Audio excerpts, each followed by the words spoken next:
We hope you had a restful evening and are ready for another day of insightful discussion and valuable learning. Absolutely, Shravan. It was an incredible journey exploring the topic. So let's continue our discussion and hope everybody enjoys it. Our first speaker of the day is Professor turned CEO, soft skill trainer, speaker, Ms. Pooja Thakkar. With a passion for creating engaging and interactive learning environments, Ms. Pooja has dedicated over 6 years of experience to helping individuals unlock their potential and achieve success. Through her diverse skill set and unwavering commitment to personal growth, she ignites a love for learning in all those she encounters. Her approach emphasizes experiential and participative learning, fostering an environment where individuals feel empowered to explore their capabilities and thrive in both personal and professional spheres. Right. Next up, we have none other than Mr. Tushar Kansal, the founder of Consultancy Services, with over 2 decades of corporate experience and a reputation as a thought leader in the startup ecosystem. Tusharji has supported thousands of entrepreneurs across diverse sectors. His expertise in venture capital, debt financing, and strategic services has shaped the entrepreneurial landscape globally, making him a sought after speaker at prestigious events worldwide. His vast network of investor and financial institutions connections has facilitated the growth of numerous startups, thus propelling them towards success on a global scale. Our third speaker is Ms. Ishita Agarwal. She is an innovation consultant known for her expertise in solving complex problems through design thinking. With a background in international and development economics, Ms. Ishita has spent over 5 years assisting social impact startups and fostering innovation among students. Her dedication to sustainability and social impact resonates through her work, making her a valuable addition to today's lineup. Her approach to innovation consulting involves aligning solutions with UN Sustainable Development Goals, ensuring that technological advancements contribute positively to society while addressing pressing global challenges. Next up, we have none other than Dr. Earl Louis Masakian, Associate Dean of the Philippine Law School. With a wealth of experience in the legal field and a passion for mentoring aspiring lawyers, Dr. Earl brings valuable insights to our conference today. As both a professor and an associate attorney, he has made significant contributions to legal education and practice in his country, making him a highly respected figure in the legal fraternity. Dr. Earl's dedication, advancing legal education, and his practical expertise in handling litigation enrich our discussions on legal ethics, labor law, taxation, and other pertinent topics. We also have Ms. Roy Benitez, an anthropologist and founder of Skills for Future, dedicated to driving positive change through technology. With a distinguished career spanning public, social, and private sectors, Ms. Roy has led impactful projects and received international recognition for her contributions.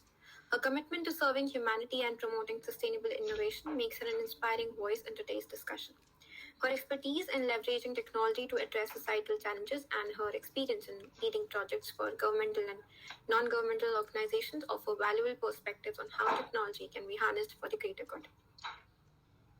Last but not the least, we welcome Mr. John Marr, a management consultant at Ipsos, specializing in marketing analytics and business strategies. With his extensive experience working with multinational corporations in Southeast Asia, John brings valuable insights in today's conference.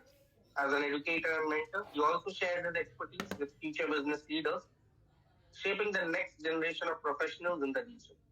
John's deep understanding of market dynamics, coupled with his passion for teaching, enriches our discussion on topics ranging from go-to-go market strategies to competitive intelligence. His commitment to excellence in both consultancy and education makes him a formidable contributor to today's world. So let's start our discussion. And just in advance, I would like to again inform all our attendees that the HR team is consistently conducting polls throughout the chat box to actively participate in the same. So I'm having technical issues. I'll try my best to connect with the laptop ASAP. Now I would like to request Ms. Pooja Thakkar to commence her speech and share her insights.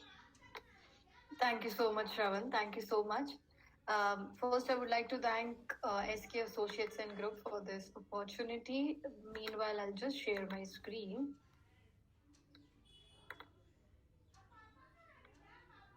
I hope I'm completely audible and my screen is visible. Yes, Pooja, you are. Thank you so much. So, My presentation is basically on the basis of, on the perspective of how students should be doing during their university curriculum, and what are the four doors that they can open that can take them from backpack to the boardroom. Here I have tried and collected all the points that I have, being a student and a professor, has experienced during my journey, so that this can be helpful for all the students that are here. And probably if any university people are here, they can also see that which are the points that student would like to let them know that these are the things that are helpful for us. I have been professor for 6 years of my life, and almost 12 years of my education. After that, I have started with my own organization which works on the literacy part. We work on computer literacy as well as computer literacy, vocational and computer literacy. I am also associated with Gujarat government for their finishing school program.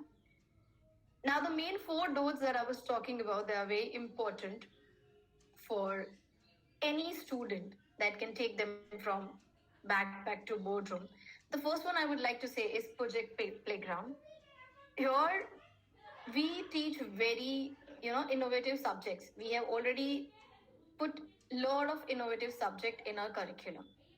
Even all the branches, whether it's engineering or BCom, BA, whatever courses we look into, all the courses have now integrated a lot of unique subjects. But the problem is those are all theory based. All we do is having theory based subjects, which might or might not directly associate with all the learnings that you need during your entrepreneurship. So rather, I would suggest all the students to work in any kind of projects during any and every subject. You take it, so I'm an engineering background student. So I would take example related to engineering. So if you are, let's say, in a part of computer engineer, even though you feel that C language is the basic of it and we are having it in first semester, what we would be knowing about a project part. But still try and make very small projects related to each and every subject that you are learning. C language, C++, JavaScript, software engineering, whatever you learn, try and make a documentation, try and make a unique project out of it.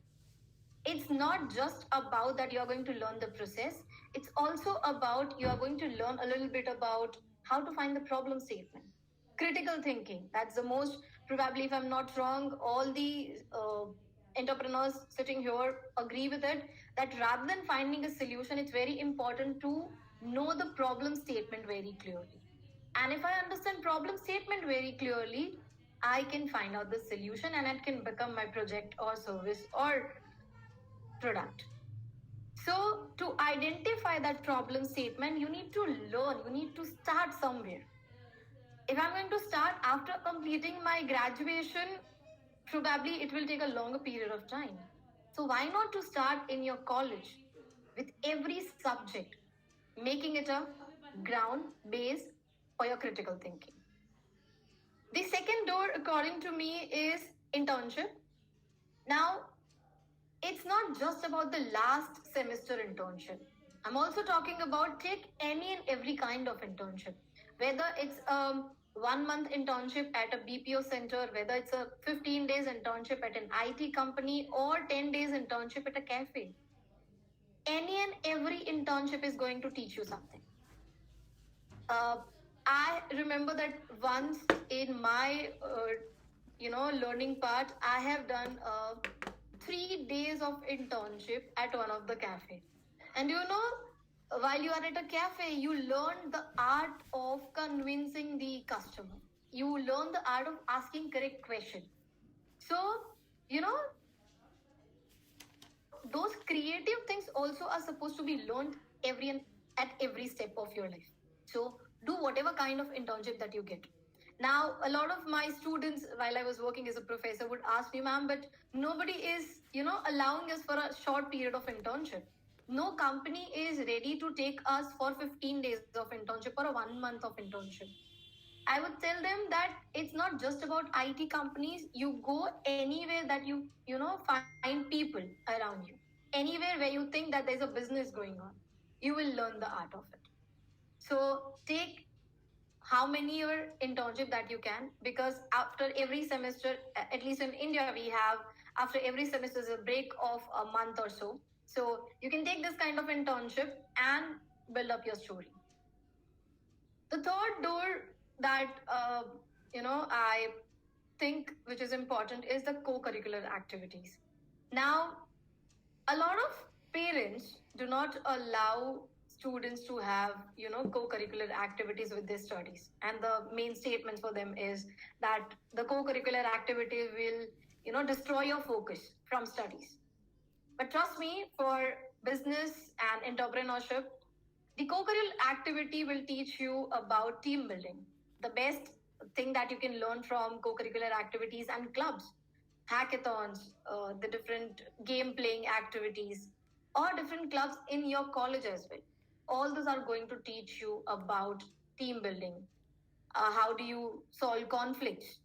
How do you learn about finding out the event planning? All those things can be learned in this co-curriculum crawl.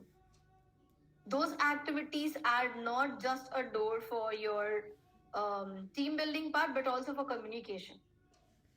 These activities, these clubs are going to help you even find out like-minded people. So for example, if I'm part of a let's say English club, I'm going to meet people who are also in the same club, who are having same interests as me.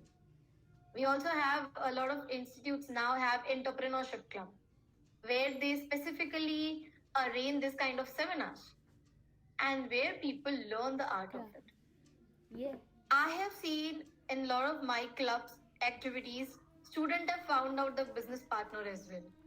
So these are very good place to mingle with like-minded people.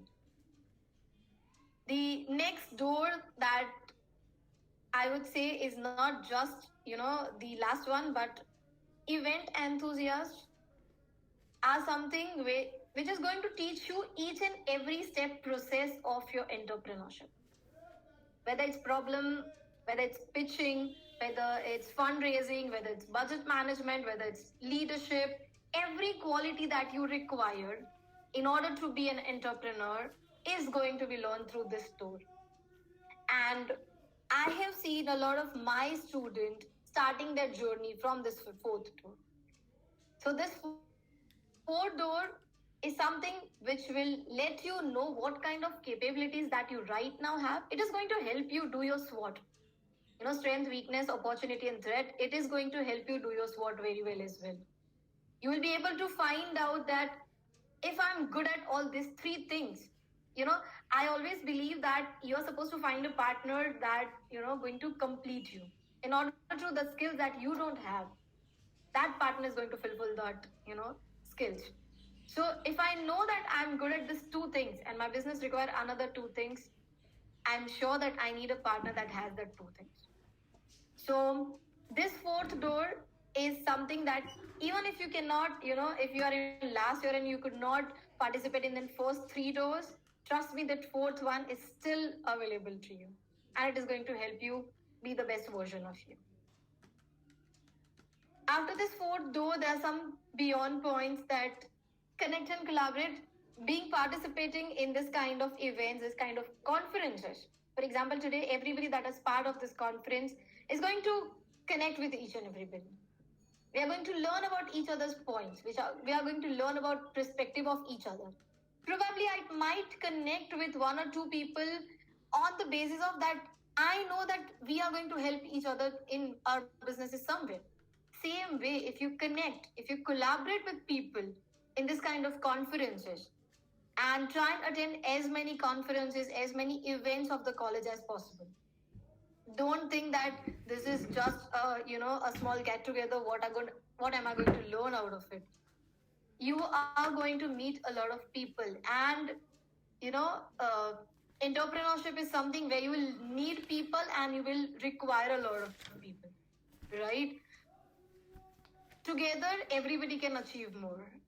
Solo army was a old concept, though a lot of us are also working solo, but then somewhere there are a lot of people associated with our network is our net worth right now.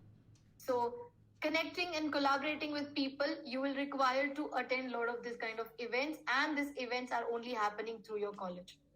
So participate in them. Surround yourself with people who challenge and inspire. Do not be with people. So I'm talking about all of your friend circles. Don't just be with people who just say yes to everything that you say, or who are going to buttering you. But also be with people. Make your circle such that they will inspire you. It is always said that you are sum total average of the 5 people that you be around with. So make sure that you surround yourself with people who are going to help you grow, and not just who are going to waste your time. You know that you need to dream big in order to achieve big, but the first step is going to be a smaller step. So start with anything that you have right now. Even though you might feel like that this idea might not work, trust me, the failure is also going to teach you a lot of things. So start that small thing that you are thinking from so long time. And as and when you will grow, as and when you will find your next steps, it will be perfectly fine. Trust yourself, trust your learnings, and do not hesitate to ask for help. Help is always available. You need to ask for it. There are a lot of people who are ready to help you. You just need to make sure that you ask correct question and you ask correct people. Even if you won't ask correct people, you will find them eventually. So hope that you find your steps, you find your project, you find your process. It's always not about the destiny part, it's also about the journey. Hope you enjoy your journey, and anything out of this can help you. Thank you so much again, and I hope that this is going to help a lot of students. Thank you so much. Thank you, Ms. Pooja. That was a wonderful speech, and thank you for sharing the tips. I would request you to please share your email address in the chat box. And if any of our audience has any questions, seeks further information, please don't hesitate to reach out to her. Thank you so much. Now I would request everybody. Thank you. Thank you, Ms. Pooja. Now I would request Mr. Tushar to commence his speech. Thank you. Nice speech, Ma'am Pooja. Very nice to hear about your thoughts. And thank you, Mr. Shravan. Thank you, the entire team at SK Associates and everyone on the panel for being here today. So my speech is on the role of universities in fostering entrepreneurship among students. I started out with my company, Consultancy Ventures, in 2016. And that time, the Startup India had barely got launched, including Invest India. And I remember checking on the website, and there were 436 startups registered with Startup India at that time. And my journey of these 9 years has been such that today there are more than 120,000 startups registered with Startup India. So I feel very lucky, and I feel that, I was there at the right time and was able to contribute to the development of startups and entrepreneurship among students. And in this entire journey, I have given more than 300 talks, events, panel discussions. There are more than 175 videos of mine on YouTube, and more than 300 articles which I have written over these years. So I feel on the role of universities, the Indian universities have emerged as pivotal players in nurturing entrepreneurship among students, complemented by the proactive measures taken by the government.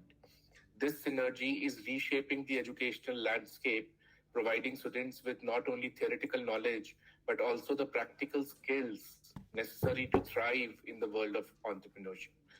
Higher educational institutions are updating their educational programs to include more entrepreneurial coursework. With their emphasis on practical application, entrepreneurship courses are quickly becoming essential components of the curriculum. This change guarantees that students learn real-world insights into the field of entrepreneurship in addition to becoming academic notions. With an integrated approach, colleges are dismantling old academic barriers, establishing a collaborative environment between disciplines like business, technology, engineering, and medicine, and so on, allows students to draw from from a variety of knowledge bases, equipping them for the complex difficulties of entrepreneurship. Becoming an entrepreneur doesn't necessarily require a large amount of money, a background in a big city, or the invention of something completely new. It is about identifying problems, conducting effective market research, and creating a unique value proposition.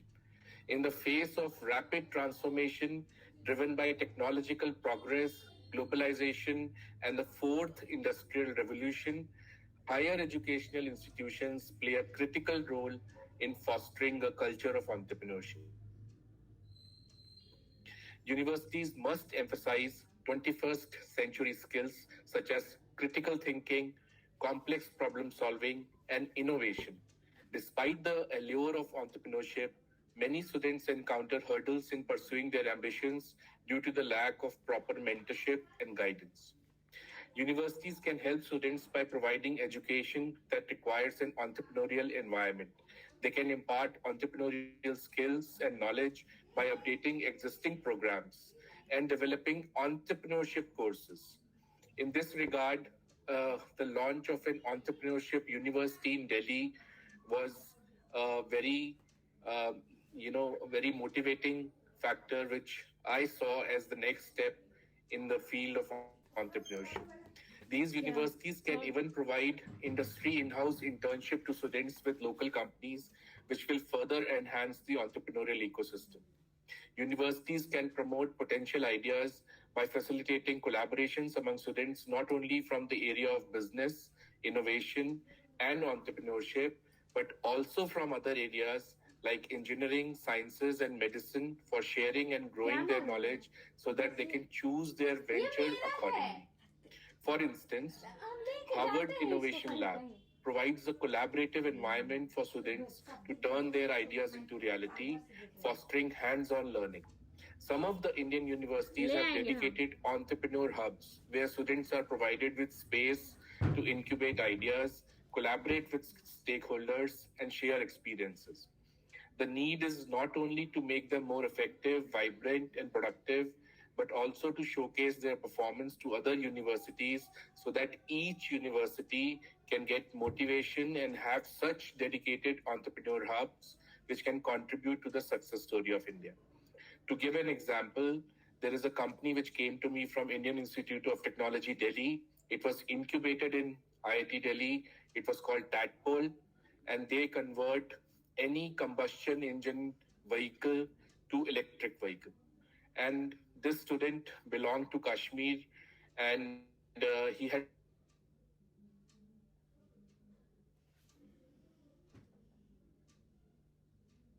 a very and wherever he pitched, in whichever university he pitched his company, he got the grants or the funding from there. Now universities can play a crucial role in fostering entrepreneurship among students. They do this in several ways. One is entrepreneurship education. Second, experiential learning, like providing opportunities for students to gain practical experiences like project-based courses, internships with startups, or participation in business plan competitions. Third, entrepreneurship clubs and organizations. I think I've lost count of the number of invites I receive from entrepreneurship clubs and organizations to do panel discussions, speaking sessions, to give them project-based work so that they can share ideas, they can learn, and it's really amazing. Fourth is, as incubators and accelerators, many universities have their own business incubators like IITs and IIMs. I was recently in the pitching event at IIT Ropar, where almost 60 million rupees, which is 6 crores, was being distributed. And the startups were water related and agri-tech related, and the type of startups which were pitching were really amazing. They had come out with low price point products which were suitable for the Indian farmer who's typically not a rich farmer and can afford these type of products. Fifth is mentorship. Universities often have networks of alumni and other industry professionals who can provide mentorship to student entrepreneurs. And the last one is research and innovation support. universities are at the forefront of research and innovation. If you look at the number of patents and intellectual property filed by Indian universities over the last 9 to 10 years, it has been an exponential increase. So that tells you that research findings, labs and equipment, patenting support, all this has gone up from the side of the universities. In the current time, the global startup ecosystem is witnessing an unparalleled surge, with startups achieving unicorn status at an unprecedented pace. India, boasting 6 unicorns within the top 100 unicorns list, has firmly established itself as the world's third largest startup ecosystem, encompassing an impressive 107 unicorns. The 2022 Global Startup Ecosystem Report gave an astronomical $6.4 trillion in value created by the global startup ecosystem. There are some other ways in which universities help the economy as well. For example, job creation. More than 270,000 jobs have been generated in the last year alone, which was 35% increase from the previous year. Catalyzing local development. The entrepreneurial ventures not only benefit individual entrepreneurs, but also wield a profound impact on local communities. The inception of businesses open up myriad avenues for commercialization, conquering, fostering improved infrastructure development. Then the improved standard of living, which is a dual socio-economic upliftment. And entrepreneurs play a pivotal role in enhancing the standard of living. Now, lastly, the Indian government has been actively supporting entrepreneurship in colleges and universities. Some of the ways in which they are being supported is first is the Atal Incubation Center, which is an initiative by the Atal Innovation Mission. These centers are established at universities, institutions, and corporates, and they aim to foster and support world-class innovation. Second is Fund of Funds for Startups, 10,000 crore rupees, which is almost $1.3 billion, has been set up under the Fund of Funds for Startup scheme over the 15th Finance Commission. And a lot of venture capital funds and private equity funds have taken money from this Fund of Funds scheme. Third is the Mudra loans. These are small ticket loans, which typically startups don't get support from Indian banks. So a special scheme called Mudra loans has been there since some time by the government, which provides loans worth 50,000 rupees to 10 lakh rupees.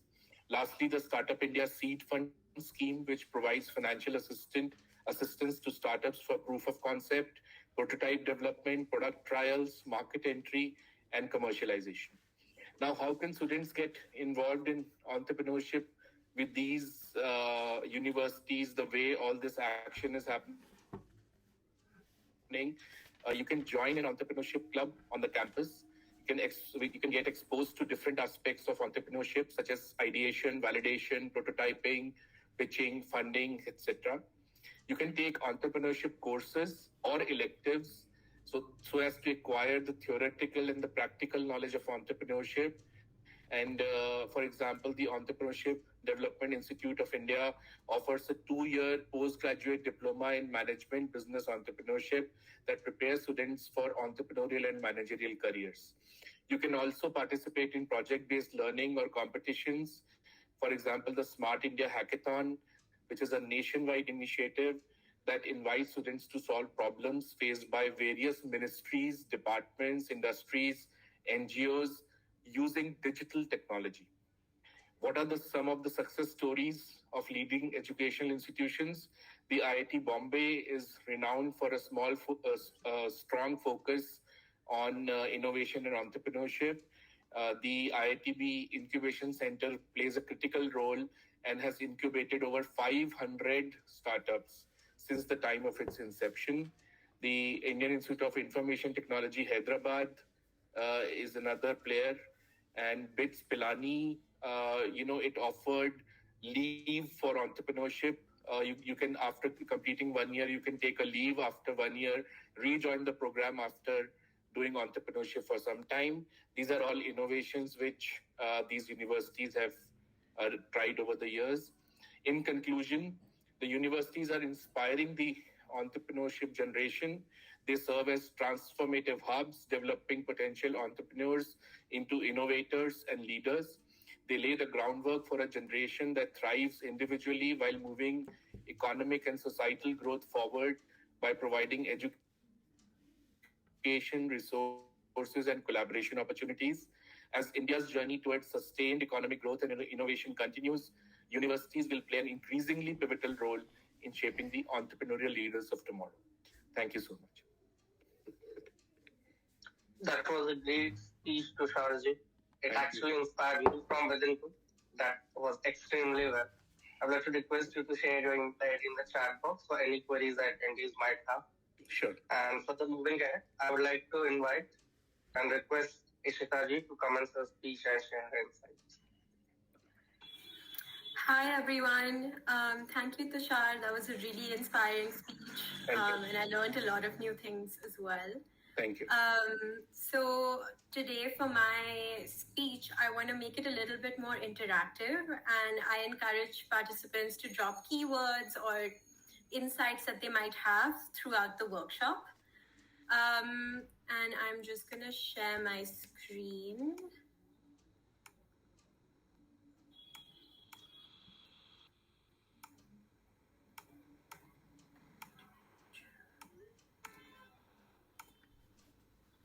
Okay, please let me know if you can see it.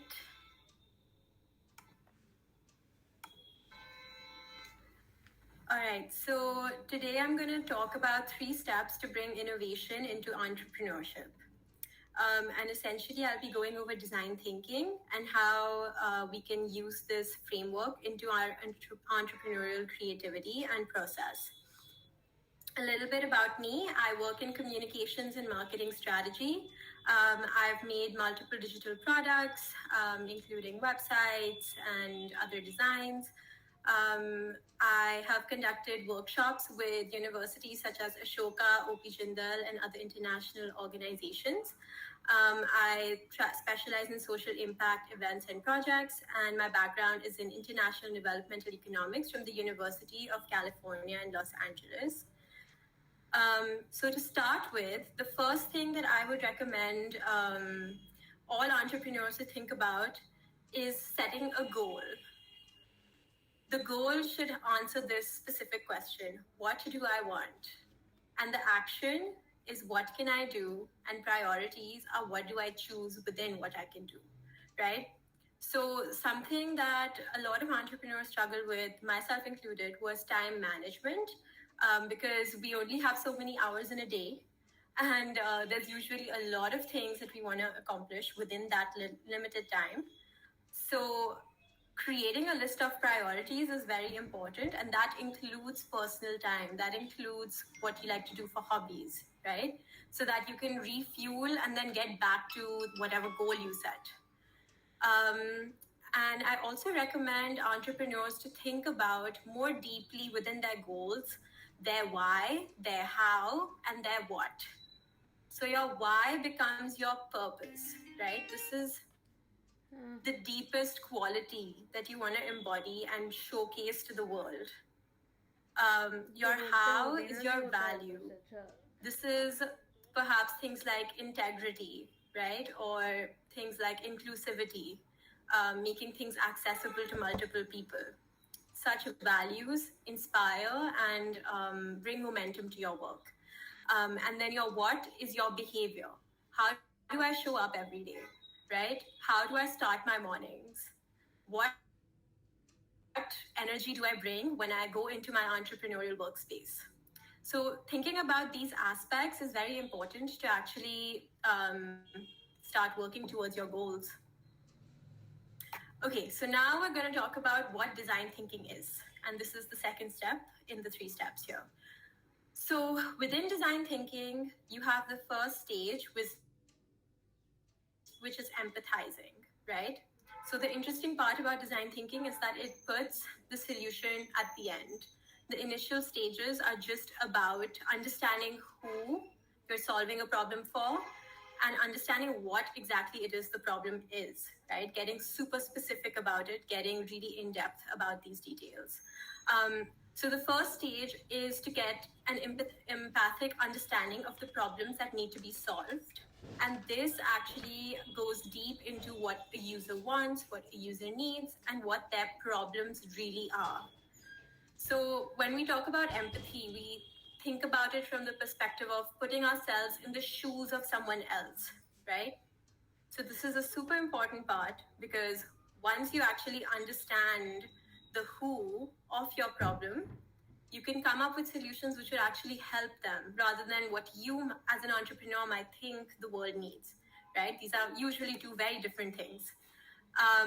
From there, we go to define the problem, right? This is when you actually analyze and brainstorm to identify core problems through innovative techniques. User personas, super important. What does your person look like? The person you're solving this problem for, right? Who are they? What kind of things do they like? What age group are they? What color might they like? Getting really in depth about their characteristics will help you define the problem even better. You can create journey maps, right? What does a day in the life of this person look like, right? Or perhaps what are they actually facing when they're facing this problem? Let's say it's something related to public transportation for women, right? Or not having access to it. So how does a woman travel from her home to her work, and what challenges does she face, right? Does she have access to toilets on the way? If we're thinking in the Indian context especially. And from there, you start actually piecing together the problems, right? And you build a very definitive problem statement, which becomes kind of your thesis. So at every stage of the process, you come back to that problem statement and you ask, okay, what I'm building, is it actually answering this problem, right? The third stage is ideation. And this is where you get creative and you have the most fun. So you use brainstorming techniques and mind mapping techniques to just go crazy. There's one where you just come up with 100 different ideas to solve a problem. And it can be as silly as making a new kind of a colorful eraser for a child, to be more engaged in their drawing. And it can be as complex as making an electric vehicle. And I really like to use visual boards such as Miro, Trello, and Microsoft Whiteboard, because these really help visualize and open up the way that you understand and see a problem, right? So the more you see, the more you put things on paper in the world, the more motivated you will be rather than just keeping them in your mind. The fourth process is prototyping. Now, this is where you actually build a scaled down version of the product and you can start testing it with small sample sizes. This can also just be as simple as a pitch deck, right? You can build a pitch deck for, showing the problem that you're solving, what your idea is, and actually take this to venture capitalists, take it to pitch competitions such as Unleash, for instance. And from here, you'll actually receive really valuable feedback from experts in the field to reiterate, right? In this process, you keep going backwards. It's not linear. You keep going back and forward. So once you have feedback, you can go back, change certain ideas, maybe even the problem statement changes, And then from there, you actually build a test product and take it into the market. This is the actual part where you go and test, let's say, some healthy chips that you've built. And you actually go to grocery stores and you tell them, hey, I want to sell these chips. Can you please put this on your racks, right? And give me some data about what kind of people pick it up, right? What kind of people read about it and then leave it. So these kind of testings and prototyping ideas start then happening. And from there, you have a product, right? And then again, the process is infinite, right? You keep getting more data, you keep receiving more feedback, and you keep going back. Okay, so implementing design thinking in business. So I want to give 3 examples from my own experiences. So I used the design thinking framework first for a project I did with Women Lift Health, which is a women in STEM organization based in the US. And I helped them bring accessibility into their existing assets through the Web3C digital accessibility guidelines. And I created new digital products for them as well. Once we identified using design thinking exactly who the persona was, what the women they were trying to target, where they were from, what problems they were already facing in accessing Women Lift Health's current products, and how they could actually be more motivated, right? So I created assets which were actually accessible to visually impaired women and improved their scope of delivery for the project. The second one that I really like doing actually is design thinking as a service. So for me, I like hosting workshops with universities. So this is an image from Ashoka University where I worked with graduate and some Young India fellows to go through the design thinking process, and we did a little pitch competition there as well, and we came up with solutions to solve for campus related problems. And then design thinking in business strategy is really, really fun because you actually work with executives. For instance, at Novell School, I worked with the director of learning. We created new pathways to reach personas, and we built a completely new marketing strategy which improved their metrics, improved their reachability, and even opened up the market for them. So the third step in the entrepreneurial journey is to think holistically and long term. And this is where the SDG lens comes in. So the Sustainable Development Goals are a group of 17 goals by the United Nations, which essentially look at sustainability from a holistic perspective. Things like poverty, gender equality, having good education, these are all part of the sustainability that we look at. It's not just about climate change. It's not just about, the environment. It includes basic day-to-day challenges that human beings face.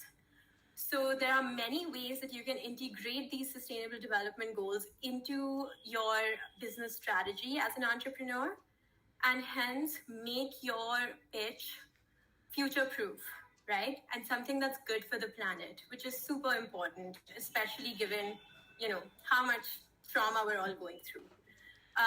So I would really urge you all to take a look at their page and think about what sustainable development goals you might even want to solve for.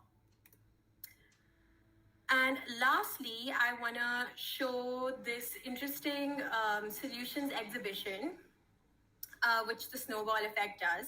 And essentially what this organization does is that they sell innovations which already exist to other users so that you can recreate them in your own communities.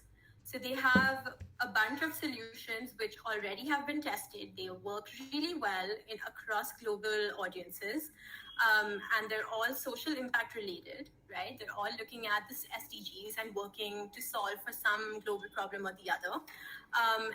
And you can actually sign up for these exhibitions, learn more about the solutions which already exist, learn from the challenges and the successes of these entrepreneurs, and then build or even rebuild a solution, right? Because sometimes the solutions already exist. We're trying to solve a problem and we look at a different country or a different community and we see, oh, hey, they've already done this, right? So it's, in fact, even a good idea to recreate solutions, with all the permissions and everything. Make sure that it's done in a credible and open way. And you can bring ideas and bridge ideas across different communities. So that was my presentation. And I would love to open up the floor to any questions you might have or any keywords that might have come up for you. And thank you so much. Thank you, Mr. Shita. That was a wonderful speech. Anybody, do we have any questions for her?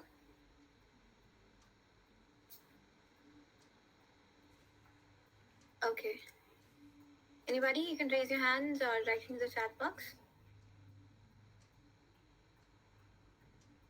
All right, okay. No issues. I believe we have no questions for now.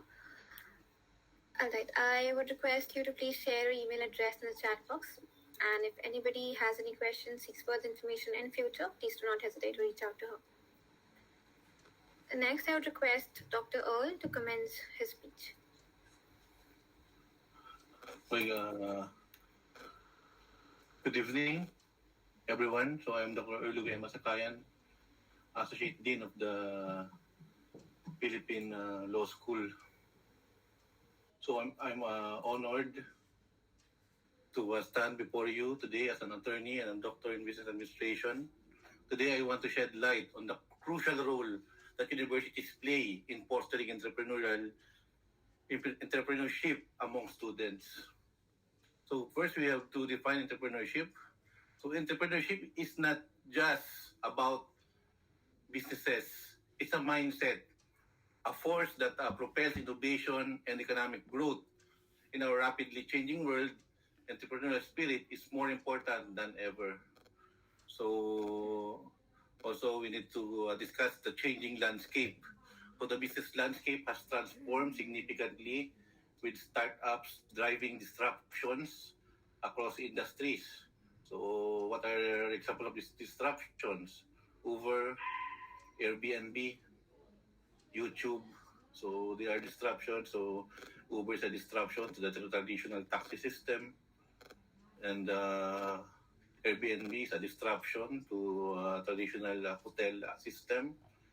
YouTube, a disruption, or the Netflix, disruption to the traditional television system. These shifts underscore the need for universities to adapt and equip students with the skills necessary to thrive in this dynamic environment, especially that AI is now becoming popular. So we need to adapt. So we need to so that's like what happened to Nokia, which did that adapt to the technology. So you know what happened to Nokia. So now let's go to the role of universities. So universities are not merely institutions for academic pursuits; they are incubators for future leaders and innovators. Recognizing this, many institutions have developed programs, courses, and resources specifically tailored to nurture entrepreneurial ambitions. So there are universities in the Philippines who already offered AI, artificial intelligence, game design, and other modern pursuits, fostering a culture of innovation. So creating a culture that encourages innovation and risk taking is paramount. Universities should be environments where students feel empowered to explore unconventional ideas, knowing they have the support to turn these ideas into reality. So we should not cancel or deny if they have ideas in mind. So we have to guide them. So we should not think inside the box. We should think outside the box. Then practical experience. Theoretical knowledge is invaluable, but the true test of entrepreneurial prowess lies in real-world application. Universities must provide opportunities on hands-on experience, internships, and incubators, allowing students to bridge the gap between theory and practice. Then, cross-disciplinary collaboration is also important. Entrepreneurial success often stems from collaboration across disciplines. Universities should actively promote interdisciplinary initiatives, fostering an environment where diverse perspectives converge to create groundbreaking solutions. As an attorney, I recommend the exposure of students to the legal aspects of business, such as taxation, commercial, transactional, and employment laws. Then we have also the supporting resources. So those are mentorship, networking, and funding are the lifeblood of aspiring entrepreneurs. Universities must offer accessible resources, connecting students with experienced mentors, facilitating networking events, and providing avenues for securing the funding needed to bring ideas to life. So, challenges and solutions. Acknowledging the challenges students face is crucial, from financial constraints to fear of failure. Universities should address these obstacles head on, offering tailored support systems and guidance to empower students to overcome adversity. In conclusion, universities are pivotal in shaping the entrepreneurial leaders of tomorrow by fostering a culture of innovation, providing practical experience, encouraging collaboration, and offering robust support systems. They become the catalyst for transformative change. As students, embrace the entrepreneurial spirit within you and let your time at university serve as the launching pad of your journey in the dynamic world of entrepreneurship. So thank you for your attention. I look forward to witnessing the incredible entrepreneurial endeavors that will undoubtedly emerge from our academic institution. Thank you for inviting me at Conference 3.0. So that's all. Thank you. Thank you, Dr. Earl. That was an amazing speech. And thank you for joining us today. I would request you to please share your email address in the chat box. Anybody who would like to connect with you, they can do it in the future. Thank you. Thank you. Now I would request Ms. Roy to commence her speech. Hello. Can you hear me good? Okay? Yes. Yes, okay. I'm going to share my screen.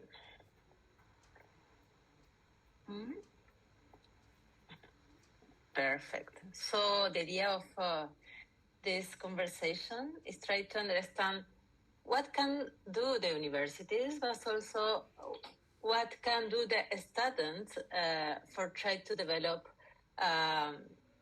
entrepreneurship or skills that can help the entrepreneurship. So I am Roy. I am from Argentina, but now I am living in Sweden. I am finished my master in digital management. I am researcher in 2 companies in UK, but also I am teacher in degree for engineering. I am teacher of service design. And also I am a teacher in a program of master in Colombia. I am an anthropologist. I always tell that I am the anthropologist or the social scientist in technological teams. And for me, it's so important be here in this conversation because I was studying in India. I was living in Hyderabad in 2020 before the pandemic. So I have a good connection and good remembers about my time in India. So I am listening when people are writing. If I maybe can mute because I have a problem. I am a person that when distraction, I cannot do this. If everybody can mute, you can help me. Thank you. And yeah. So what is the meaning? What is the situation today? Okay, we have a challenge. We are living in one complex world. What is this? According to the World Economic Forum in January of this year, this is incorrect, the sources, they identified that we have in one moment that is a good opportunity for universities and also for the people for try to develop new business model. But also we have a challenge. We are in a complex world. This is a framework, Cinefim, is the author is Dave Snowden, and he told that we are here now. We are in complex world. What is the meaning about this? We are in one context that we cannot control, have a lot of uncertainty, have a lot of challenge, and you need develop new skills for try to adapt, for try to develop your agile mindset, for try to surf this wave in the better way. So, but also we have a challenge. what happened with the gender in the industry of entrepreneur. So the countries also have a challenge, and the university have a challenge for trying to develop more spaces for women in this type of things. So if we look the glass without water, we can look that, okay, the context is complex, it's a lot of information. I am studying here, I'm going to finish my master or my bachelor, and okay, everything is changing around the world. And maybe the universities sometimes are slow for adapting to new programs or new technologies. But also, if you look the glass with water, we can identify, okay, universities have a huge opportunity for develop entrepreneurial talent, but also it's all to be done. And also you, like a student, can do something about this. So what is entrepreneurship? Because we listen in this conversation about investors, about startups, but what is real or entrepreneurship people? In my opinion, it's not only about have a startup and go to Silicon Valley. I have a lot of money. I think entrepreneurship is one form of life. So I have some personal definition about what is entrepreneurship for me. I think being an entrepreneur goes far beyond simple launching on a startup. It is truly an ethos or a way of life. You can be one entrepreneur working in one company. You can be one entrepreneur doing one practice or one internship.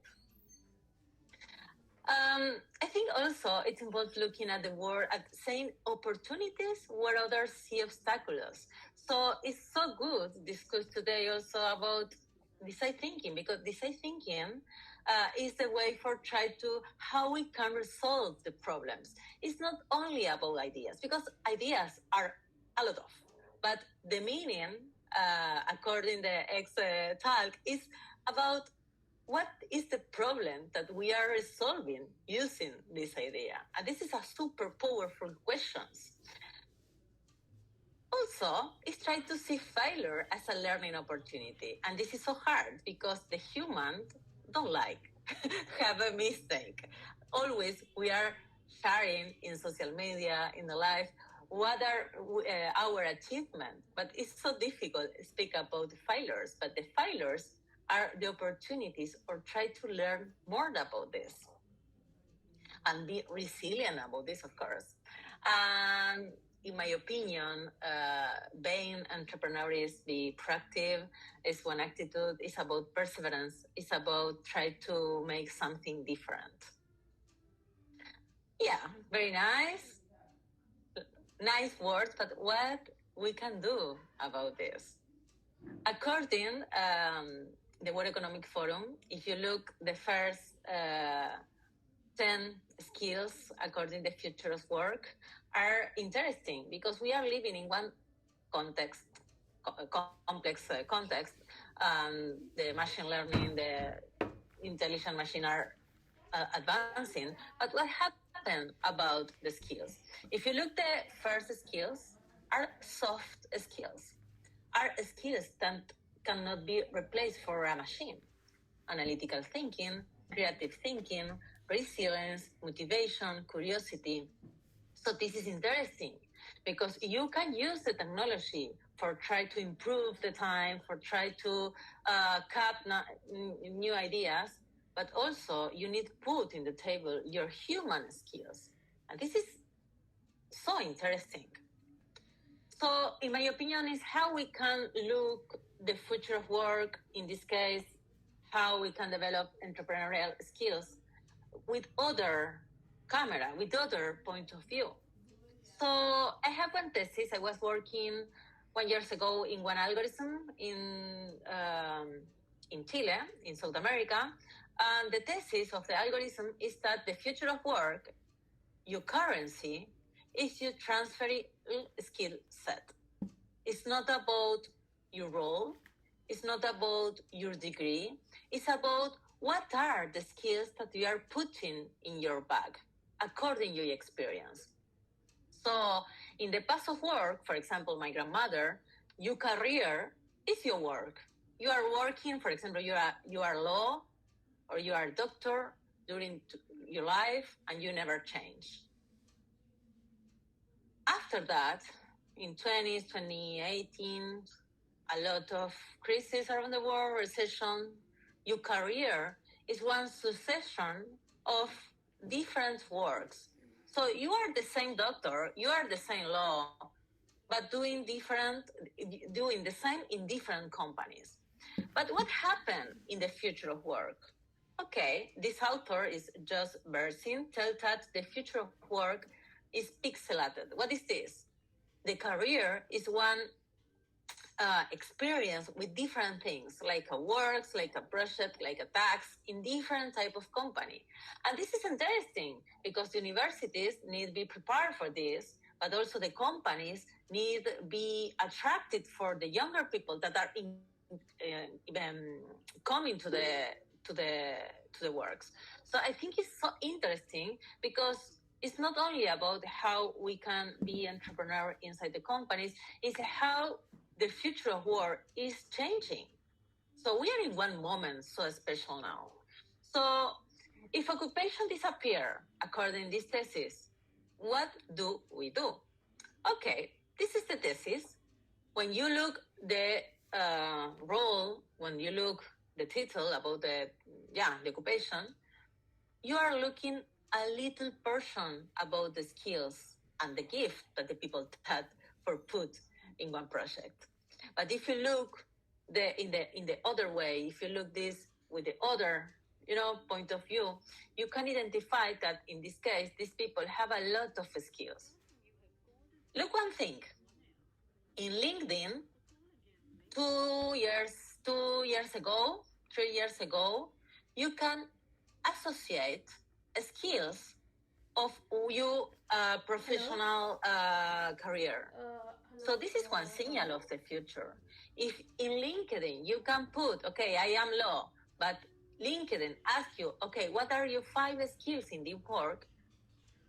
Something is changing. So you need to be so alert about this type of things because, okay, something is changing. I can be quiet because I don't want to change, but also I can try to adapt. I think the future of work is about how we can be more agile, how we can adapt. So I think it's a lot of information, but I'm going to put here one practice exercise. How is working this? Okay, this is I am looking job. Imagine I am looking job. This is my LinkedIn.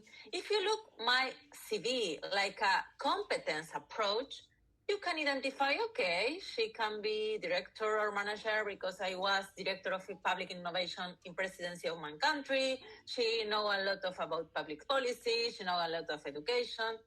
It's like a career what align, But this is bad because I have lost a lot of good opportunities for me here. So the thesis is, okay, what happened if I look the same CV, but with a skill approach? So a lot of companies of human resources are looking this CV in this way.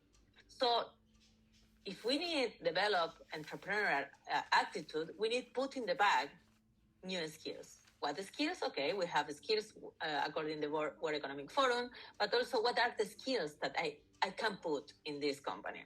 So if one human resources, one person, one HR look me, myself with this approach, okay, I know about problem solving, I know about creativity, I know about agile planning, complex project management. So maybe in this approach, I can work like Scrum Master, project manager, product manager. I can be professor. So my opportunities are increasing.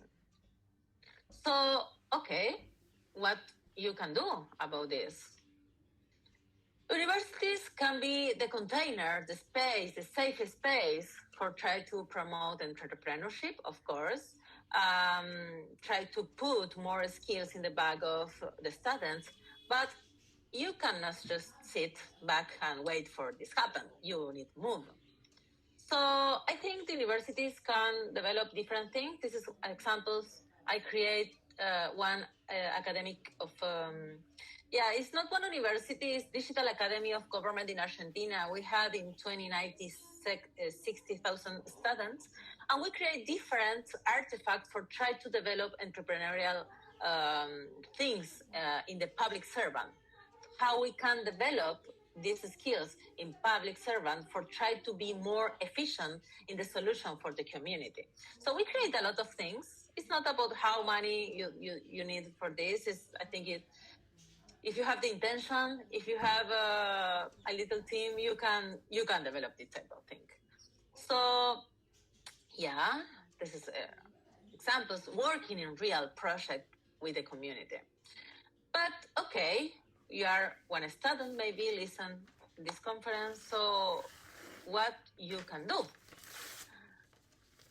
We spoke a lot about this. I love the conversation with the other speakers because we are in the same page. First, be curious. Join as many activities as you can at the university or maybe communities that you like. For example, you are studying something, but really you want to develop your career in, I don't know, machine learning. Try to look communities. Try to join in events. Try to connect people in LinkedIn. Try to be curious. Try to connect with the ecosystem. And try to create links because it's not only about your CV or your qualification, because maybe you are the best student in the university. But I think it's enough. I think you need be links. You need to create links with others. Invest in your networking. It's not about have the best. It's about how you can connect with others.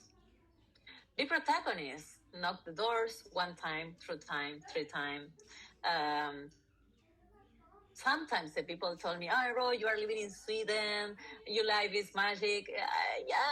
Yeah, maybe in Instagram you are sharing the good things, but in the back, some doors was so close for me. So I knock 1 time, 2 times, 3 times. So it's according. You need be protagonist.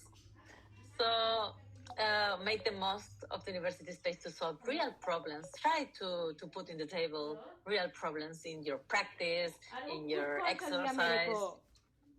And yeah, I think the other point is if you are studying in one university, I think I won't be enough. So you need to be curious. You need learn or the meaning of lifelong learning. The university can be the floor, but you need to be curious about what is happening because today are a lot of new tools every day that can improve how we are working. Be impeccable. Try to be it's not about efficient, it's about quality of show because you never know if one professor is look you, if maybe one client is look you, maybe see one other college is look you and okay, please work with me. So you never know. So when you are working, you are a student, you always are sending one message. So try to be impeccable always. And yeah, if you can dream what you do, for example, if you want to be an entrepreneur or you can work in one company with a spiritual entrepreneur, you can do it. Yeah, I think it's about discipline, about focus, about quality. In my case, I am the first generation of a student in my family. My mother and my father don't finish the college. My father don't know write and don't know read. But now I am doing my first master outside to Argentina. I'm going to move to Washington in 2 months for work. So you create your opportunities. Any going to come here and give you something. You need to move. You need to be curious. You need to knock the doors. It's our responsibility. And if you move, the people look and your people want to work with you. Yeah, thank you very much for the time. This is my website. I'm going to share now my website in the chat. I am open for questions. I am open if you want to ask me something. Of course, if I can help, you can write me. Thank you. Thank you, Ms. Roy. That was a wonderful speech, and thank you for being with us today. As you said, please do share your email address and the website and your LinkedIn link in the chat box. And if any of our audience would like to connect with you, they can get back to you. Now, I'd request Mr. John to commence his speech. All right. Hello, everyone. I'll be sharing my screen.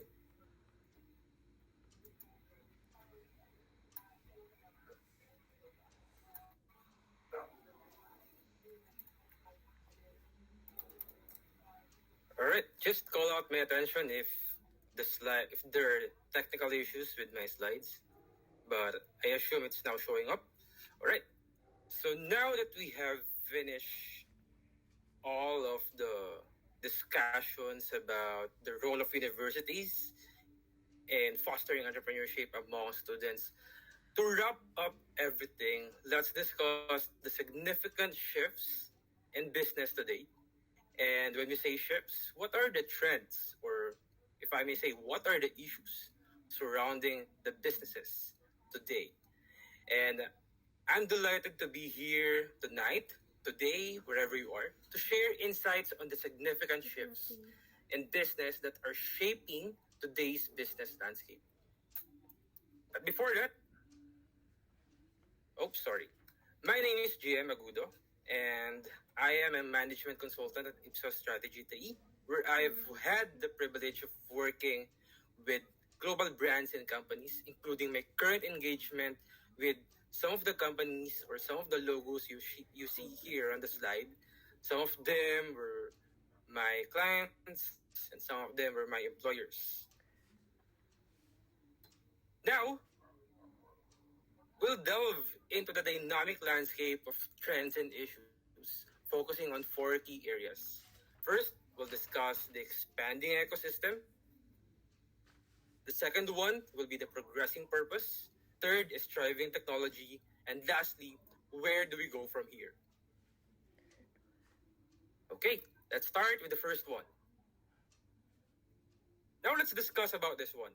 In this first segment, we explore the concept of an ecosystem strategy that involves diversifying a brand's offerings under a unified umbrella, creating an interconnected web of products and services that deliver exceptional value to customers. Now, interestingly, studies reveal that 72% of consumers express a preference for engaging with brands that offer a wide range of interconnected products and services. McKinsey, a renowned authority in the industry, sheds light on the magnitude of this opportunity. Their latest analysis underscores that the integrated network economy, also known as the ecosystem businesses, could represent an astounding $100 trillion value pool by the year 2030. And this potential value equates to approximately a third of the world's total sales output. Imagine that. And as we navigate the shifting business landscape, the concept of an expanding ecosystem emerges as a cornerstone for fostering holistic brand experiences that resonate with today's consumers. Now, let's try to delve deeper here. Super apps, or these successful super apps as shown in the slide, exemplify the epitome of firms embracing ecosystem strategies. While these super apps have gained significant popularity in Asia, we're witnessing notable attempts to replicate this business model in Western countries as well. So I'm sure you are familiar with this one. An intriguing development in the realm of ecosystem strategies is Elon Musk's acquisition and rebranding of Twitter to X. And this strategic move aligns with the overarching goal of transforming Twitter into an all-encompassing platform a manifestation of the ecosystem strategy. And now, here's the brand spotlight. Let's talk about the ecosystem strategy of TikTok from China. With a staggering 1.1 billion monthly active users in 2023, last year, TikTok's remarkable ascent as a short-form video platform has opened the door to an innovative ecosystem strategy. By capitalizing on its massive user base and engagement, TikTok ventures into a comprehensive digital ecosystem, offering diversified offerings, enrich user experiences, and capitalizing on emerging trends. But this Chinese app keeps on expanding. TikTok's robust user base becomes the springboard for expanding offerings and revenue streams, enabling the platform to broaden its scope and impact. In fact, here's the pivotal insight lies in TikTok's dual role. Not just a hub for music discovery, but also a platform for users to explore songs they wouldn't typically encounter. A TikTok's commission study reveals that 75 of their users discover new artists through the platform.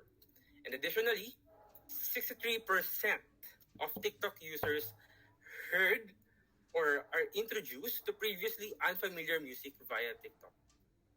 So leveraging this insight, TikTok introduced their TikTok Music.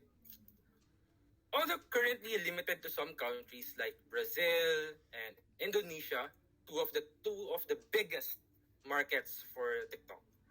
This new service leverages its unique capabilities to shape and enhance the music experience for its diverse user base.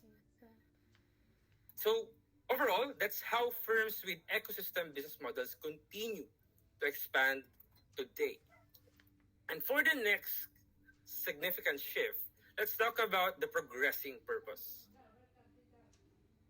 There's this term called apocalypse fatigue. And this is characterized by the exhaustion of making seemingly insignificant moral choices. And it has led to a decline in consumer-driven sustainability efforts. And now to counter this, brands can foster a positive change by shifting the narrative from individual admonitions to collective efforts in achieving government targets, thereby playing a pivotal role in alleviating the overwhelming apocalyptic tone of eco-narratives, especially in light of persistent concerns about inflation and ongoing crisis. Now, so this one is what we call the fashion industry. I'm sure you are familiar with this. This one has an estimated value of 106 billion US dollars in 2022, and it underscores its remarkable scale, right? Constituting nearly one third of the global apparel market. So that's 106 billion US dollars. The sad part here is the 92 million tons of discarded clothing that are being annually found on its way into landfills like this. And this is a troubling statistic, equating to a rubbish truck's load every second. Now, here are some initiatives being done by some of the fashion brands to combat the negative environmental impact of fashion. There is this emergence of resale platforms that signals a paradigm shift within the industry. So, reshaping the consumer experience, these platforms unite sustainability, affordability, and style, providing a conscious and dynamic approach to fashion engagement. Notably, renowned retailer H&M has teamed up with ThreadUp to introduce a resale service. And of course, US Shein customers can now engage in buying and selling previously owned items through the Shein mobile app. This surge in e-commerce endeavors exemplifies the industry's response to evolving consumer demands and sustainability imperatives. So that's one of the notable cases on how companies continue to progress their brand purpose nowadays. And the third one is about thriving technology. And of course, when you say technology, there's always one word or one terminology that comes into our mind, and it's about AI. AI-driven business or marketing in revolutionizing business strategies as high-achieving enterprises that surpass their objectives and outpace industry rivals increasingly leverage artificial intelligence. Remarkably, 28% of these organizations actively employ AI compared to just 12% among mainstream companies. And then a significant 57% of top performing companies plan to embrace or implement AI within the next year, in contrast to less than a half of their mainstream counterparts. The primary use case for AI across diverse regions is data analysis, of course. A pivotal driver, and this is a pivotal driver of informed decision making. Here's another brand spotlight, and we're going to feature Vivi Cola. This one is a respected Swiss beverage company founded in 1938, and this brand has embarked on a transformative journey by embracing artificial intelligence or AI to reshape the beverage industry. So I'm sure you've heard about Coca-Cola's AI ingredients or AI-powered ingredients, but this one has also been leading it in Switzerland. So they leverage cutting-edge AI tools such as ChatGPT, Midjourney, and Unreal Engine. And Vivicola expeditiously formulated a groundbreaking product that stands at the intersection of innovation and technology. So this is how they did it. I'll just briefly discuss it. So first, when it comes to ingredients, they asked ChatGPT to develop a low-sugar vegan soda infused with health benefits in a remarkably short span of 2 days. So they also asked ChatGPT to suggest names, and this one and ChatGPT suggested Vivinova. And then they asked Midjourney and Unreal Engine to develop or generate a captivating label design, transforming a basic ASCII berry image into a futuristic illustration that encapsulates the essence of Vivinova. So here we go. In just 2 days, Vivicola's team accomplished a groundbreaking feat, developing the world's first AI-created soda. And this is the first one, not Coca-Cola. And this is Vivinova. This achievement encapsulates the power of artificial intelligence in driving and accelerating innovation, propelling Vivicola into a new era of possibility and pioneering distinction. Okay, so now that we've explored the transformative shifts in businesses, the crucial question emerges. Here's the question. Where do we go from here? So now, as we navigate this evolving landscape, let's pinpoint again key waypoints to guide our journey. So earlier, we discussed about ecosystem strategy. Businesses or startups must embrace the ecosystem strategy to cater to an array of customer needs, cultivating a seamless experience that amplifies brand loyalty and market presence. The second one, as we discussed earlier, is brand purpose. Brands, companies should foster positive change by reshaping sustainability initiatives into collective endeavors. Let's combat apocalypse fatigue by instilling a sense of meaningful action within your brand narrative. And lastly, technology. Technology's triumph. Let's harness the power of AI to optimize business operations, empowering your brand, your business, to proactively shape its trajectory and maintain a competitive advantage. By following these waypoints, we can navigate the challenges and seize the opportunities that the evolving business landscape presents. Again, thank you for having me tonight as we explore the significant shifts shaping modern businesses. So let's connect on LinkedIn. Here's the QR code, and feel free to connect by scanning the QR code on the screen. If you want to access the deck, the QR code is also provided here. Again, thanks for having me. That was a great speech, John. I really appreciate it and the case studies you presented. Please do share your email address in the chat box so that if anyone is interested, they can straight away connect with you on the mail too. Apart from that, I would like to thank you everyone for joining us for the conference. I know 1.5 hours per day for a consistent period of 3 days can be quite hectic for all the participants especially. And I know that learning is a tough journey, but again, obviously, where there's pain, there's gain.